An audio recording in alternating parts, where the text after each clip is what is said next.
Bonjour et bienvenue dans la grande interview. Notre invité aujourd'hui est le président du Burkina Faso, le capitaine Ibrahim Traoré. Votre Excellence, bonjour et merci beaucoup d'avoir accepté notre invitation. C'est un grand honneur de vous avoir sur notre plateau. Alors, hier, vous avez assisté au défilé du 9 mai. Quelles sont vos impressions? Alors, bonjour et merci.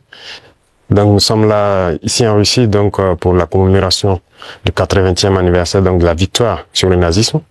Et comme vous l'avez dit hier, on a assisté donc à la cérémonie, une parade et donc une cérémonie aussi de dépôt de gerbes donc sur la tombe des soldats inconnus. Je pense que c'est très symbolique.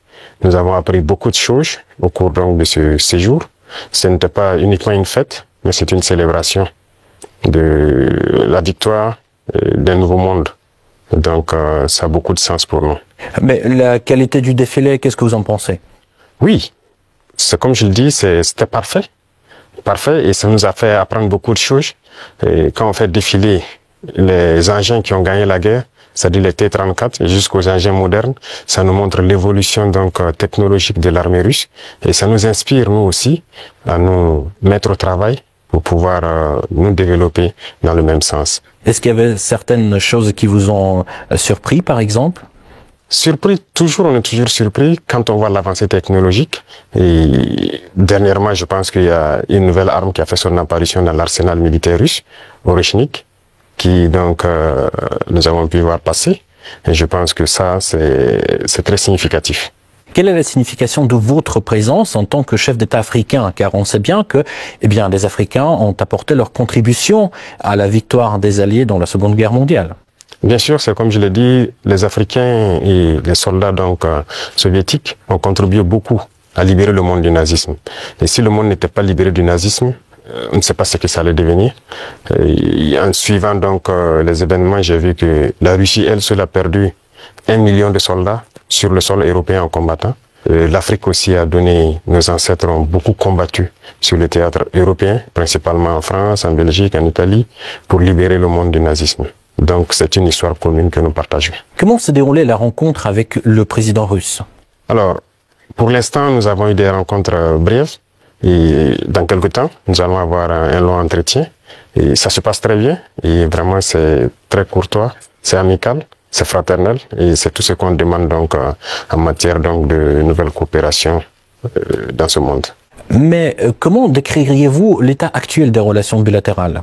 Les relations se portent très bien et je peux dire que depuis 2 ans maintenant, les relations ont très bien commencé et nous sommes en train d'approfondir les volets défense-sécurité, mais aussi les volets éducation et plus tard les volets commercial et trucs. Donc nous avons échelonné les différents volets pour qu'on puisse échanger beaucoup, partager beaucoup d'expériences parce que nous avons beaucoup aussi à apprendre sur le volet éducation de la Russie, notamment dans les sciences. Notamment dans les sciences, mais dans quel domaine en particulier? Oui, il y a beaucoup de domaines dans les sciences, que ce soit les mathématiques, la physique, la chimie. Ce sont des domaines qui nous intéressent beaucoup, tant sur le développement de notre industrie militaire, mais aussi dans le développement commercial de notre pays, le développement économique de notre pays. Donc ce sont des volets que nous allons chercher donc à approfondir pour pouvoir mieux nous structurer. Et pensez-vous qu'il y ait une demande au Burkina pour l'enseignement russe? Bien sûr, il y a beaucoup d'étudiants burkinabés déjà ici en Russie, dans des universités. J'en ai croisé ce matin même. Et j'ai même demandé à ce qu'on augmente le nombre d'étudiants ici, que ce soit à travers des bourses russes ou le Burkina qui va donc payer des bourses pour que ces étudiants viennent. Mais l'objectif pour nous, c'est d'implanter des universités similaires au Burkina.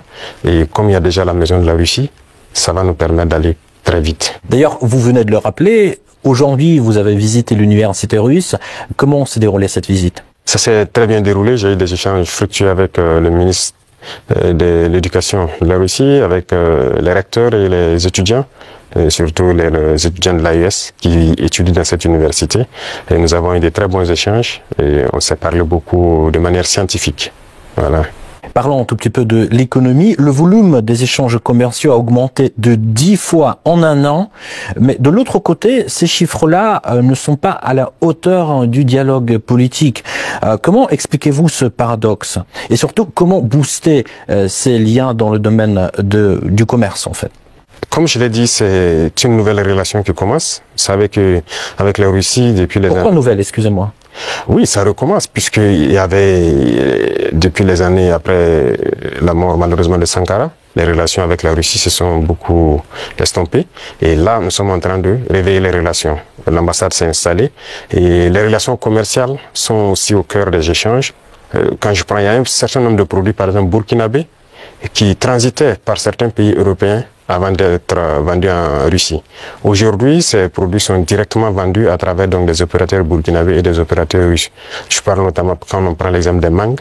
Les mangues transitaient par des pays européens pour être vendus en Russie. Aujourd'hui, ça se passe directement. Il y a le coton, qui va suivre, il y a beaucoup d'autres produits, le sésame et bien d'autres produits agricoles que nous pourrons échanger directement avec la Russie. Donc, ça ne fait que commencer, ça va s'accroître.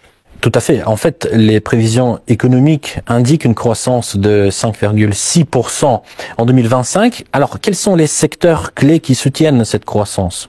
Alors, il faut dire que jusqu'aujourd'hui au Burkina Faso, c'est l'or qui est le premier produit d'exportation. Mais nous avons lancé le moteur de l'agriculture pour d'abord l'autosuffisance, mais aussi pour le commerce extérieur, l'exportation. Et si vous suivez bien, depuis l'année passée, nous avons lancé l'offensive agricole avec une initiative qui soutient l'offensive. L'objectif, c'est de pouvoir accroître notre production agricole de façon significative, s'autosuffire, mais aussi il y a des produits de rente qu'il faille donc vendre à l'extérieur, et tout ça doit pouvoir soutenir cette croissance, et nous espérons être bien au-dessus de ces chiffres-là. Mais comment se déroulent ces réformes en fait? Il y a beaucoup de choses, ce sont des réformes difficiles, faut le reconnaître, parce qu'il y a un système qui s'est installé, mais c'est pas impossible. Déjà, quand vous regardez notre production céréalière, on a eu une très bonne croissance en 2024. 2025, nous espérons encore faire mieux. Et ce sont des réformes assez courageuses. Quand vous prenez, par exemple, je reste toujours dans l'agriculture, nous avons par exemple décidé, à travers l'initiative de l'offensive, de labourer gratuitement les champs de nos paysans. Donc l'année passée on l'a fait, cette année encore, s'il plaît à Dieu au retour, il y a un bon nombre de tracteurs encore qu'on a acquis, qu'on va mettre à la disposition des cellules mécanisées dans les différents départements pour accroître les superficies emblavées. Nous maximisons beaucoup dans la gestion de l'eau, à travers donc une structure qu'on a créée, l'ONBA, pour maîtriser l'eau et pouvoir produire au moins 2-3 fois dans l'année. Parce que si on dépend uniquement des pluies, ça serait difficile. Donc, il y a ce secteur, le secteur minier aussi, que nous allons continuer de booster pour que le pays lui-même exploite ses propres ressources. Donc, nous avons commencé à acquérir des mines. Il y a beaucoup de permis qui sont là, que nous sommes en train de développer. Nos ingénieurs ont pu développer, voilà, les machines nécessaires pour qu'on puisse exploiter nous-mêmes nos ressources. Donc, si on met à profit ces deux secteurs et compléter avec l'industrialisation, c'est-à-dire la transformation de nos produits sur place, qui va nous empêcher d'exporter brut, ça va beaucoup nous amener à entraîner en tout cas une très bonne croissance. Donc ce sont ces réformes qui sont en cours, l'agriculture, l'industrie et voilà, et beaucoup de secteurs. Pensez-vous que la Russie puisse apporter son soutien pour la mise en place de ces réformes? Bien sûr, bien sûr. Beaucoup de soutien, et comme rien que la formation technique et professionnelle, c'est déjà une très bonne chose. Si nous payons des industries, il faut bien des gens qui vont les entretenir et les faire marcher. Et la Russie nous aide dans ce volet, c'est pourquoi je dis que nous avons une très bonne coopération avec le ministère donc, de l'Éducation. Ils vont nous permettre de former des techniciens, des ingénieurs qui doivent pouvoir entretenir tout ce que nous faisons, mais créer nous-mêmes nos propres unités industrielles. Donc ça, c'est très important pour nous. Et dans le commerce aussi, comme je l'ai dit tout de suite, avec la Russie, ça se passe très bien. Et il n'y a pas de raison qu'on ne puisse pas approfondir tout ça. Parlons un tout petit peu de la sécurité. Quelle est la situation sécuritaire actuellement dans votre pays et d'ailleurs dans la région? Oui, dans la région, comme vous savez, la situation sécuritaire, en tout cas, nous essayons d'évoluer sur le champ de bataille. Ça, c'est la première des choses, parce qu'il y a plusieurs facteurs qui rentrent en ligne de compte. Sur le champ de bataille, il y a de l'évolution. Si on prend de 2023 aujourd'hui, nous avons pu récupérer beaucoup de zones que nous avons pu pacifier. N'empêche que l'ennemi se renforce aussi. Il y a beaucoup de combattants étrangers qui rejoignent le rang des terroristes. Est-ce que vous pouvez préciser, vous parlez de quoi? Oui, les terroristes, ils sont renforcés par beaucoup de combattants étrangers qui viennent d'ailleurs, qui ne sont pas en fait, quand je prends le cas du Burkina, il y a beaucoup de criminels qui sont au Burkina mais qui ne sont pas burkinabés. Il y a aussi des formateurs qui viennent de beaucoup de pays pour les apprendre beaucoup de techniques. Mais quel est leur intérêt? Mais c'est pas du terrorisme en fait, c'est de l'impérialisme. L'objectif pour eux, c'est de nous maintenir dans une guerre permanente, qu'on ne puisse pas se développer et continuer à piller nos richesses. Et donc, ils ont tout intérêt à amener des spécialistes dans les mines pour poser divers types de mines, des spécialistes en explosifs. Aujourd'hui, les terroristes utilisent des drones pour faire le combat et tout. Donc, ce sont des professionnels venus donc de certains pays qui viennent les apprendre tout ça. Tout ça, c'est pour continuer à nous maintenir dans une situation d'insécurité. Mais nous prenons la mesure de la chose, nous nous adaptons à chaque fois à leur mode d'action et nous continuerons le combat jusqu'à récupérer l'entièreté du Sahel. Y a-t-il des pays concrets qui financent ces combattants? Tous les pays impérialistes financent ces combattants. Voilà, ils sont nombreux. On ne peut pas les citer voilà, individuellement. Il y en a qui sont même cachés, qu'on ne peut pas imaginer. Mais ils sont nombreux. Ils sont nombreux. Il y a ceux qui ne sont pas cachés et qui le déclarent ouvertement. Je parle du récent scandale avec le soutien du terrorisme au Mali. Quel regard portez-vous sur ce qui s'est passé en fait au Mali? Oui, c'est malheureux. Ils l'ont déclaré ouvertement qu'ils soutiennent les terroristes. Et nous avons aussi pu remarquer effectivement avec un certain nombre de technologies que les terroristes ont pu avoir que ça vient d'eux. C'est malheureux, c'est très malheureux, mais toujours est-il qu'on ne s'apitoie pas sur notre sort. Et nous avons pris la mesure de la chose, nous allons nous adapter, nous allons les combattre et ils ne pourront pas vaincre. C'est ça le plus important pour nous. Comment se poursuit la coopération humanitaire entre le Burkina Faso et la Russie? Ça se poursuit très bien et je pense qu'il y a beaucoup d'échanges sur beaucoup de volets. Quand je prends le domaine donc de la santé, parce qu'on a toujours des déplacés qui sont là et quand on dit un camp de déplacés, ça veut dire qu'il y a des situations sanitaires souvent compliquées. Et je pense que les services de santé coopèrent bien pour pouvoir appuyer donc les services de l'action humanitaire pour pouvoir avancer. Et vous avez suivi en 2023, je pense que la Russie a fait un don de blé au Burkina Faso. C'était uniquement donc destiné donc aux personnes déplacées. Mais nous avons fait la promesse au président Poutine que nous ne souhaitons plus voilà, être ravitaillés en blé parce que nous allons produire le blé. Et je tiens cette promesse parce que nous avons commencé à produire notre blé en quantité pour satisfaire. Donc ce qui veut dire que la coopération sur ce volet-là nous amène nous-mêmes à nous développer, à booster beaucoup de choses pour pouvoir combler les vides. Face aux tensions géopolitiques actuelles, notamment la guerre tarifaire entre les États-Unis et la Chine, comment le Burkina Faso adapte-t-il sa stratégie économique et diplomatique? Alors, ce monde est en perpétuelle mutation. C'est de la folie, souvent, les choses qu'on voit. Et il faut rester aux aguets et pouvoir s'adapter à tout moment. Et ça, c'est très important parce que nous suivons l'actualité. Il y a une bataille économique un peu partout, mais a priori, nous commerçons avec la Chine sans problème. Nous achetons beaucoup de choses de la Chine et les Chinois aussi achètent beaucoup de choses chez nous. Il y a des entreprises chinoises qui s'installent chez nous, malgré le fait que les gens ont essayé de dénigrer le Burkina Faso. C'est pareil avec la Russie actuellement. Donc tous les pays qui se battent aujourd'hui pour leur indépendance économique, nous essayons de collaborer mieux avec ces pays. Parce que c'est une forme d'oppression de l'impérialisme. Il y a lieu que ceux qui sont opprimés s'unissent pour faire face à cette hégémonie-là. Donc, a priori, on s'adapte à toute cette situation. Monsieur le Président, quel regard portez-vous sur la récente détérioration des relations avec l'Algérie? Alors, vous avez suivi les événements et je pense que tout le monde comprend comment ça fonctionne. Nous sommes au regret de voir l'incident qui est arrivé à la frontière donc algérienne avec le drone qu'ils ont abattu. Il faut le dire clairement, c'est pas amical. C'est pas amical parce que aucun appareil, on n'abat pas un appareil volant comme ça. Lorsque tout le monde connaît le protocole. Donc il n'y a pas à se voiler la face. Si un appareil traverse votre frontière, même s'il rentre sur votre pays, on l'identifie. Les radars permettent de l'identifier. Et on sait il appartient à quel pays. Et il y a les relations diplomatiques pour ça. On contacte l'ambassade et il y a des attachés de défense, il y a beaucoup de mécanismes. On les contacte et ils peuvent confirmer si c'est leur appareil ou pas, s'il est sur le territoire par, voilà, peut-être qu'il a besoin d'aide ou bien il a perdu, voilà, l'orientation et tout ça. Parce qu'un appareil peut être en l'air, il peut avoir des problèmes avec la météo, il est obligé de se cacher derrière les nuages, ça arrive très souvent dans nos pays. Donc un appareil rentre, on les demande, ils disent non, il y a beaucoup de couverture nuageuse, mais il y a en tout cas un phénomène météorologique qui l'amène à venir passer. Il peut avoir un problème technique, il peut demander de l'aide pour qu'on le guide à ce qu'il atterrisse. Donc il y a tellement de facteurs qui peuvent faire qu'un appareil se retrouve dans un espace aérien. On n'abat pas un appareil systématiquement. Le cas est arrivé avec nous. On a souvent vu un appareil américain qui est rentré sur notre territoire, qui faisait donc des reconnaissances et tout. On n'a pas abattu l'appareil. On a pris le soin de contacter l'ambassade américaine, qui ont pris quelques minutes, ils nous ont confirmé que c'est leur appareil et ils ont dégagé l'espace. Donc on n'abat pas un appareil systématiquement, donc c'est un acte délibéré, inamical d'abattre l'appareil et c'est regrettable. Mais si je comprends bien, vous ne fermez pas la porte au dialogue quand même. Non.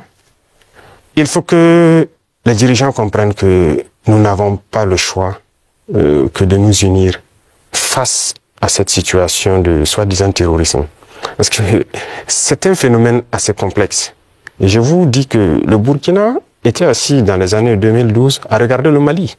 Et on était, le régime qui était en place était ami avec ces gens-là.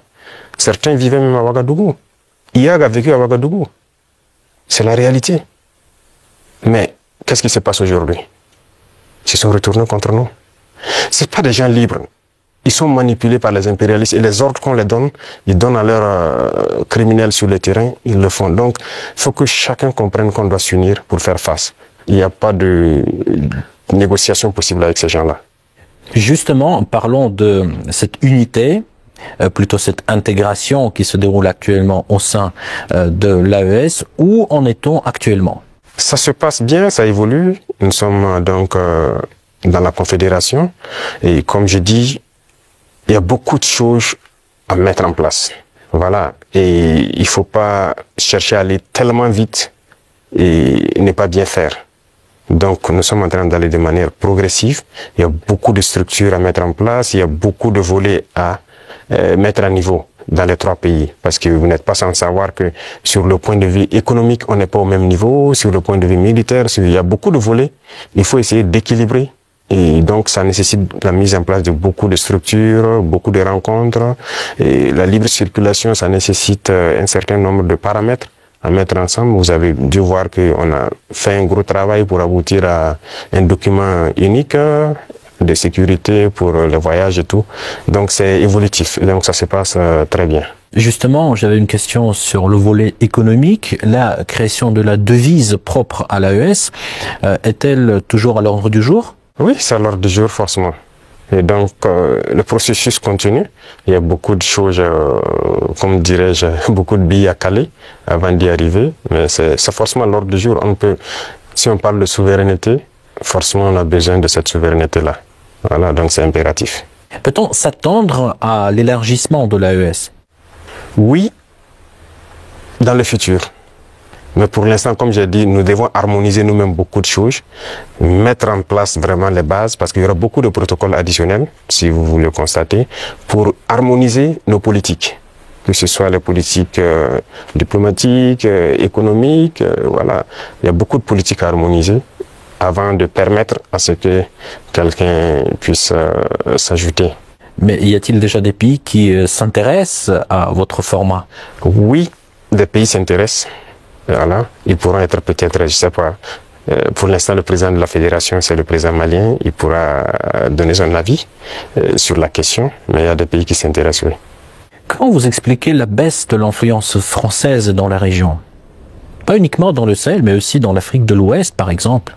Je pense que c'est eux-mêmes qui ont contribué à baisser leur influence, parce qu'ils ont une conception paternaliste de nos relations. Et vous voyez, quand vous prenez tout de suite tout ce qu'on fait, tout ce qu'on prend comme initiative, eh bien, c'est la Russie. Et quelqu'un parle, ils sont influencés par la Russie. Tout ce qui se passe, c'est la Russie. Pourquoi ils ont les yeux fermés comme ça? Donc l'Africain n'est pas capable de développer quelque chose. L'Africain n'est pas capable d'inventer, d'innover, de prendre des initiatives. C'est ça que nous combattons. Et tant qu'ils vont continuer de voir l'Africain comme ça, comme un sous-homme qui n'est pas capable de réfléchir, qui n'est pas capable d'innover, capable d'inventer, on ne pourra jamais être amis. Les époques ont changé. Donc c'est la vision même qu'ils ont du noir. Il faut qu'ils arrêtent ça. Parce qu'en nous traitant comme ça, c'est comme s'ils voient le noir comme un sous-homme. Et là, c'est dangereux. Il faut qu'ils changent de langage. Mais en quoi ça se voit, cette attitude? Et regardez dans leurs discours. Regardez dans leurs discours. Même le président français, toujours dans ses discours, les jeunes africains sont influencés par la Russie. Il le dit. Les médias occidentaux, vous les écoutez souvent, ils ne passent leur temps qu'à mentir. Et regardez aujourd'hui l'AES qui est un modèle qui est en train de se dessiner. Ils ne peuvent pas se lever du matin au soir sans parler du Burkina ou parler de l'AES. C'est impossible pour eux. Et chaque fois, ils cherchent à envoyer des informations pour diviser, pour manipuler la jeunesse. Mais ça ne passe plus. Je pense que les gens sont assez conscients, les gens ont l'œil ouvert. Et vous tous, vous êtes victimes de ces gens-là, la communication. Ce qu'ils font, ce qu'ils disent sur la Russie et tout, on le sait. Jusqu'aujourd'hui, il y a des jeunes Africains qui ont les yeux toujours fermés, qui croient à leurs mensonges. Le récit de la Seconde Guerre mondiale. J'écoutais la dernière fois, quelqu'un disait que à la fin de la guerre, dans les 10 années qui ont suivi, si on demandait en Europe qui a gagné la guerre, les gens disaient c'est la Russie. Mais aujourd'hui, si vous demandez en Europe qui a gagné la guerre, ils vont dire que ce sont les Occidentaux. Par la communication, ils ont réussi à renverser l'histoire. Et l'histoire africaine aussi, ils ont tout manigancé pour faire passer les mensonges. Et ça fait que les jeunes Africains, certains ne connaissent même pas l'histoire de l'Afrique. Qu'est-ce que l'Afrique a fait? Certains ne savent même pas que nos grands-parents ont combattu, ont été mis à l'avant comme chair à canon. Et au retour, ils les ont tués comme des animaux. Est-ce que les gens savent que quand la France expérimentait sa première bombe atomique, ce sont des soldats noirs qu'ils ont mis à côté dans le rayon létal pour voir l'effet que ça fait? Sortons les archives. Tout ce qu'ils ont utilisé contre l'Afrique, c'est terrible. Donc il y a tout ça qu'il faut communiquer pour que les jeunes Africains comprennent, parce qu'il y a beaucoup encore endormis qui continuent de communiquer pour les impérialistes.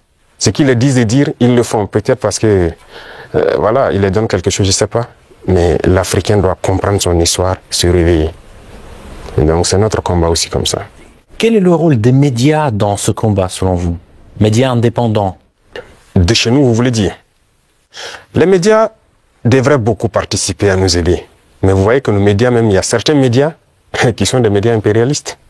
Ils ne sont assis que lorsque les médias européens, lorsqu'ils disent quelque chose, et ils reprennent. Et ils accentuent. Il y a plein de médias dans nos pays qui combattent même les régimes comme notre régime. Et ils passent leur temps aussi à raconter les mêmes balivernes que les médias occidentaux racontent. Mais c'est honteux. Si des Africains se comportent comme ça, c'est très honteux. J'imagine qu'il doit avoir honte de se regarder à la glace le soir. Si tu es payé pour raconter des mensonges sur le noir, c'est très grave. Donc, on est en train de conscientiser. Au Burkina Faso, si vous voyez, actuellement, beaucoup de médias accompagnent la dynamique, participent à conscientiser la jeunesse à travers des débats et tout. Donc, c'est ce que nous souhaitons vraiment pour les médias. Pensez-vous que notre média puisse aussi jouer son rôle dans ce combat? Bien sûr, beaucoup. Il faut jouer un rôle très important parce que, vous savez, je l'ai dit en 2023 à Saint-Pétersbourg, et je le répète encore aujourd'hui, la Russie a contribué à sauver le monde. L'Afrique a contribué à sauver le monde. Il faut le dire. Il faut que les jeunes le comprennent. Que tout ce qui se raconte dans les films Hollywood, c'est faux. Ce n'est que du mensonge. C'est la même chose. La guerre du Vietnam. Aujourd'hui, on voit, l'histoire est tronquée. Mais il faut communiquer. Vous voyez, moi, ils n'aiment pas que je parle.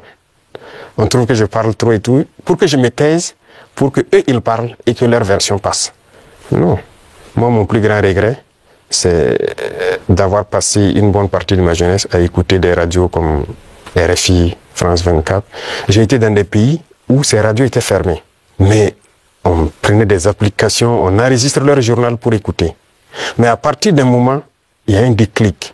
Et je commence à comprendre qu'ils conditionnent nos cerveaux pour accepter ce qu'ils veulent. C'est leur narratif qu'ils veulent qu'on apprenne. Et depuis ce temps, moi je commence à faire la part des choses et j'ai compris que c'est très dangereux ce qu'ils font.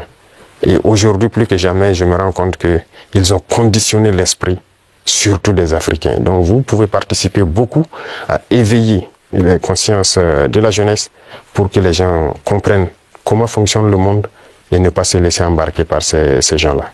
Ma toute dernière question, juste pour conclure sur une note positive, quelles sont les perspectives des relations entre la Russie et le Burkina Faso selon vous? Beaucoup de perspectives à venir. Et comme je l'ai dit, avec la parade que j'ai vue, je pense qu'il y a une très bonne coopération. Parce que c'est bien, actuellement nous payons du matériel, mais il faut qu'on développe l'industrie militaire par exemple. Et la Russie peut contribuer beaucoup. Et vous savez que la Russie, il y a beaucoup de scientifiques, de savants. qui sont russes. La preuve, on vient de quitter dans l'université de Mendeleïev. Ils peuvent nous accompagner beaucoup dans la formation pour aussi prévaloir, parce que chez nous, nous avons des jeunes talents, des génies qui arrivent à créer des choses, mais il leur manque l'apport mathématique, la science pour pouvoir améliorer ce qu'ils font. Et donc la Russie peut nous aider beaucoup dans ce domaine. Ça va nous aider sur le volet militaire, sur le volet industriel, parce que ce sont les machines qui font marcher le monde. Et aujourd'hui, la technologie qui est là, que ce soit l'informatique et les réseaux, la télécommunication et tout, sur ce volet, la Russie est en train de beaucoup collaborer. Donc à l'avenir, toutes ces perspectives sont donc mises à l'ordre du jour pour que nous puissions donc voilà, arriver à un objectif certain que nous souhaitons.